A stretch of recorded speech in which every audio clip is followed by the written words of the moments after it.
ဆောင်နေပွေးလေးတောင်းတများကြမှာအေးချမ်းလာတဲ့ကျွန်တော်တို့မြို့ကလေးကို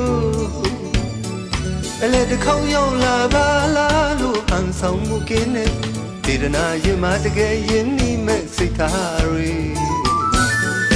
အော်ရှမ်းပဲတို့လို့ခေါ်ချင်းခေါ်ပါစေ